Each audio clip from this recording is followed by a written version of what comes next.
Assalomu alaykum, hurmatli Bioman kanali a'zolari. Bugungi mavzuyimiz genetika darsining ikkinchi qismi bo'lib o'tadi. Bunda asosan masala tahlillari bilan masala uchun kerakli bo'ladigan qismlarni ko'rib chiqamiz. Xo'p, bizda genlar ikki xil bo'ladi genetikada.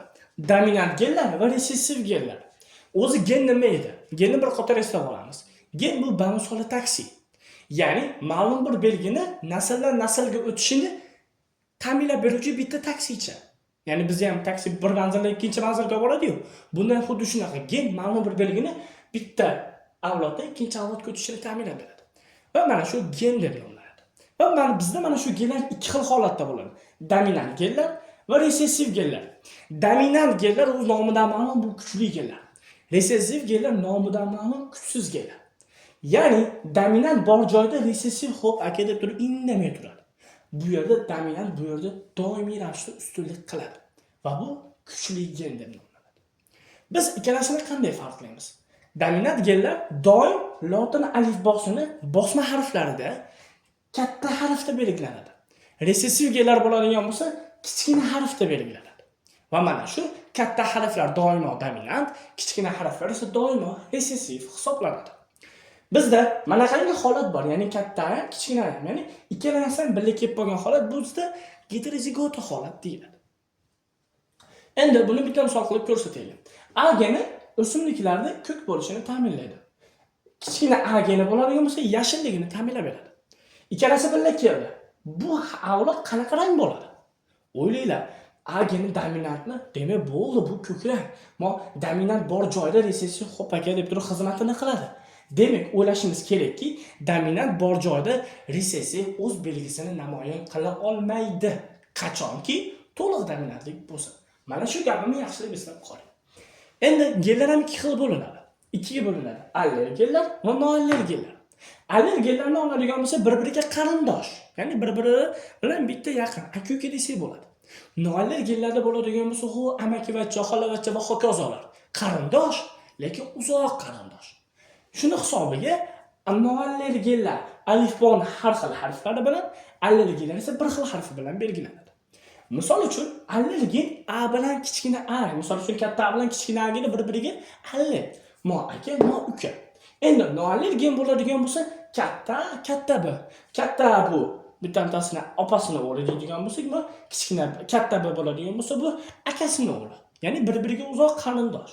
Va mana shuni noallergenlar deyiladi. Buni farqlab olishning asosiy usuli, bular noallergenlar lotin alifbosini har xil harflar bilan belgilanadi.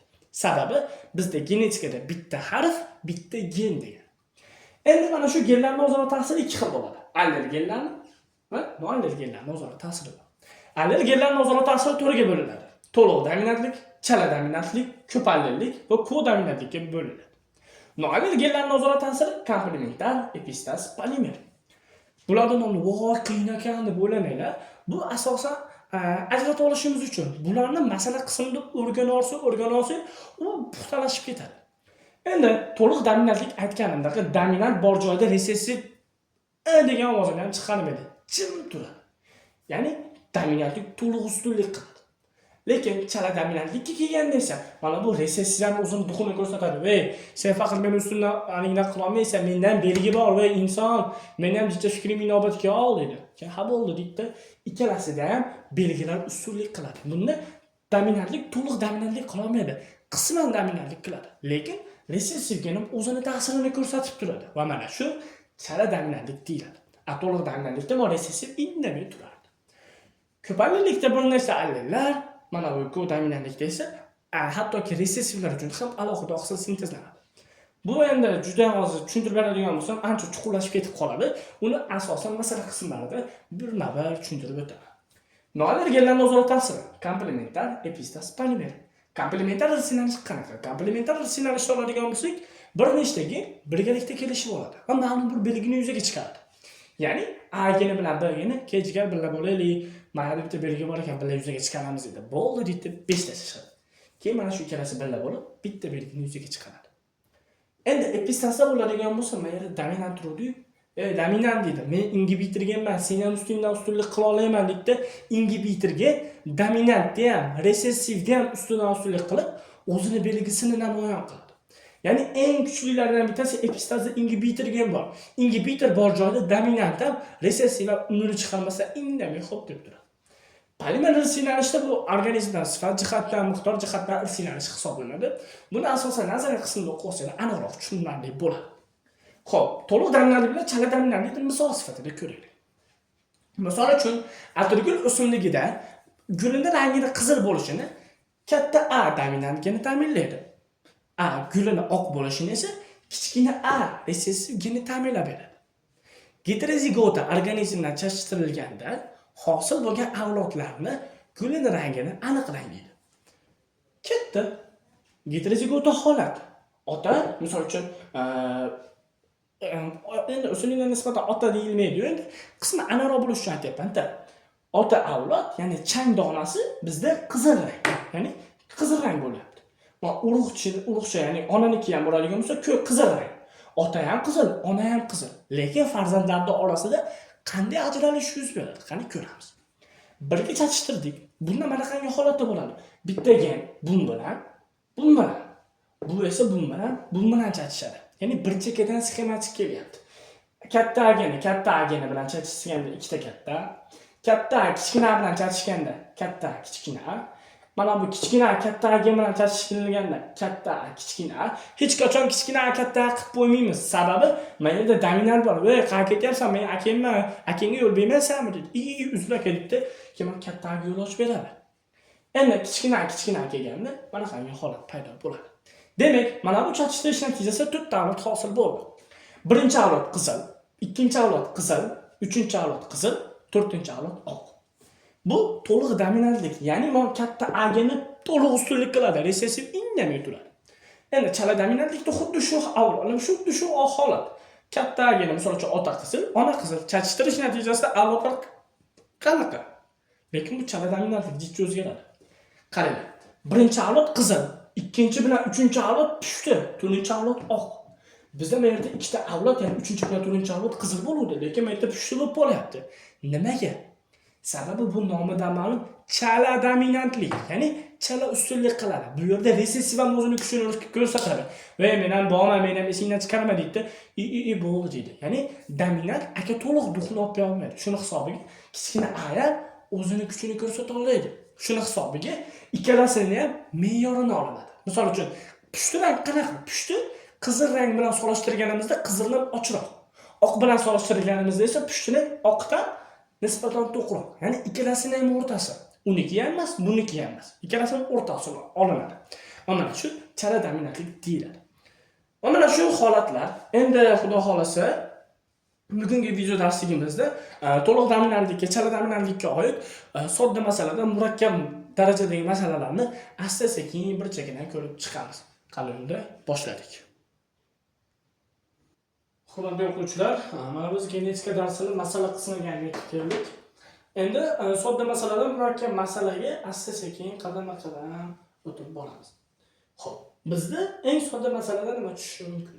Aytiladi. Katta A geni, ya'ni dominant katta A geni odamlarning ko'zini qora bo'lishini ta'minlaydi. Resessiv kichkina A geni esa odamlarning ko'zini ko'k bo'lishligini ta'minlaydi. Agarda heterozigota ota-onalar chachishtirishi natijasida hosil bo'ladigan genotipik va fenotipik sinflarni nisbatlarini to'liq yozing. Bizda aytyapti, dominant katta A geni qora ko'zlikni ta'minlaydi. Kichkina A geni bo'ladigan bo'lsa, ko'k ko'zlikni ta'minlaydi. Va heterozigota ota-ona organizmlarni chachishtirilyapti. Heterozigota bo'lish uchun mana qanday holatda bo'lish kerak? To'g'rimi? Darslarimizda esladik biz. Mana shu avlodlar chachishtirish natijasida hosil bo'lgan avlodlarning genotipik va fenotipik nisbatlarini yozing. Bizga bitta narsa kerak. Misol uchun ikki xil bitta gen, ya'ni bir xil ikkita gen gap bo'ladi, katta. Bulardan faqatgina bittasigina gameta hosil qilishga ishtirok etadi. Ya'ni bundan boshqasi yo'q, faqatgina katta A. Buni olamizmi, farqi yo'q, faqatgina bittasi. Lekin mana qanday heterozigota holatlarda esa ham katta A'ni, ham kichkina A'ni olamiz. Sababi bu yerda ikki xil holat turibdi.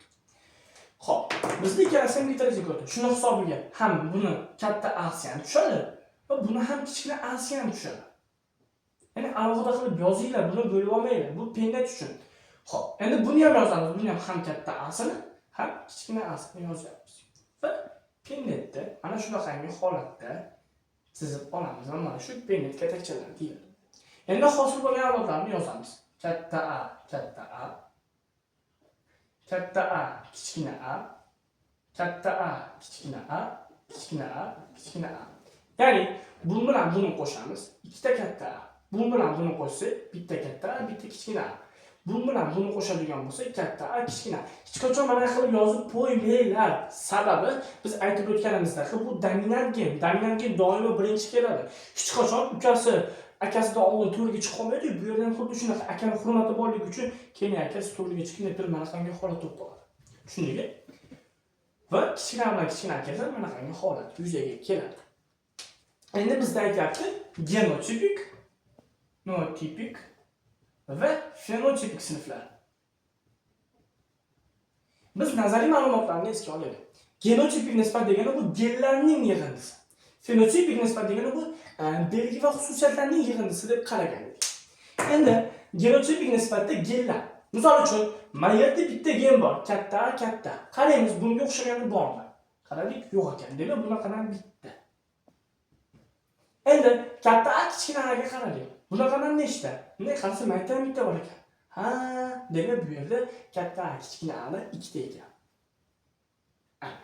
Endi kichkina A kichkina. Bu yerda esa bittagina kichkina holatda turibdi. Mana bu yerga mana bir qilib. Demak, mana bu bir katta A'ga tegishli, bu ikki katta A kichkina A'ga tegishli, bu bir esa kichkina A'ga tegishli. Va mana shu genotipik nisbat, ya'ni mana bu holatda genlarni qay tartibda ekanligi, gamma-zigotami, gamma-zigota dominant, gamma-zigota resessivmi yoki heterozigota. Gamma-zigota dominantlar bitta, heterozigotalar ikkita, gamma-zigota resessivlar bitta holatda kelyapti. Endi fenotipik nisbatlarni ko'rib chiqaylik. Ya'ni belgilar. Bizda ikki xil belgi bor xolos. Qora ko'zli va ko'k ko'zli belgi. Qora ko'z bo'lish uchun katta A bo'lish kerak, ko'k ko'z bo'lish uchun kichkina A bo'lish kerak. Qaraymiz, katta A borlari nechta? Bitta, ikkita, uchta. Demak, bizda 3 ta qora ko'z va mana yerda bittagina ko'k ko'z turibdi. Endi mana bu yerda kichkina A geni bor-ku, nimaga ko'kmas deyishlar mumkin. Biz yana dominantlik qoidasini eslaylik. Sababi bu to'liq dominantlik. Bizda katta A geni bo'lganda kichkina jami turadi. Bo'ladi, siz nima desa shu qora deyapsiz, qora bo'ladi. Men ko'k bo'lsam indamay turadi.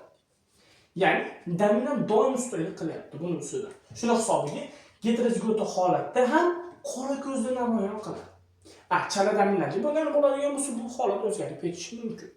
Mana shu masalani genotipik jihatdan va fenotipik nisbatdan tahlili edi. Endi bu bizda eng sodda masala turlaridan bittasi monoturaga. Bundan keyin dituraga va bundan tashqari polituraga hisoblar bor. Uni ham bir chekkadan keyingi qismlarda ko'rib o'tamiz. Bugungi genetika mavzusiga bag'ishlangan ikkinchi qism video darsligimiz o'z nihoyasiga yetdi. O'ylaymanki video darsligimiz sizlarga manfaatli bo'ldi. Bu darsligimizdan masala jihatdan ham, nazariy jihatdan ham yetarli ma'lumotga ega bo'ldingiz degan umiddaman. O'ylaymanki video sizlarga foydali bo'ldi. Agarda video foydali bo'ladigan bo'lsa, albatta like bosib kanalimizga obuna bo'ling va o'z fikringizni izohlarda yozib qoldiring. Va do'stlaringiz ham manfaat olishi uchun do'stlaringiz bilan ham o'z video darsliklarimizni ulashing. Sizlar bilan Bioman kanali bo'ldi. Xayr, salomat bo'ling.